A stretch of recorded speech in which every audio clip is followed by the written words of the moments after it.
Today we're really going to talk about you as an employee and what religious freedoms you have. And before we even get started, let me make clear that we're obviously not going to answer every question based upon all the facts of your situation that we don't know about yet. So realize there's a place to call. If you have any sort of questions, we're happy to answer that. But today we're going to give you some basic information that'll get you pointed in the right direction. There is both federal and state law in every state that protects religious freedom in the workplace.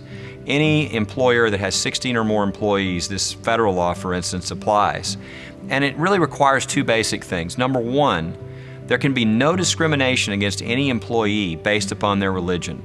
So that includes, for instance, if people are talking in the break room and they're talking about the football game, and then somebody else is told they can't talk about their faith, that would be discrimination based upon their religion.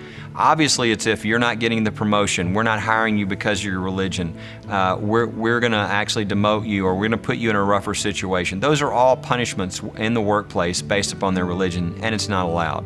But the law actually even goes further.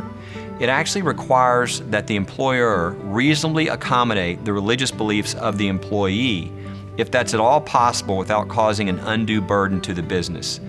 The most common example of this has been Seventh-day Adventists or Orthodox Jews who have a Sabbath and they're scheduled to work on a day they're not allowed to work in accordance with their faith. If the employer can accommodate that, if they can work schedules around to make it work for everybody, they're required to do so. And that, therefore, accommodates the religious beliefs of those employees. So realize as an employee, you have a right to share your faith. You have a right to live out your faith at work. What you can't do is use that to somehow harm the business. Or for instance, let's say you're sharing your faith with a co-employee and they say they really need to get to work or they don't need to hear that anymore. You can't abuse your position to harass or continually go back over and over. Again, things that Christians would never want to do in the first place.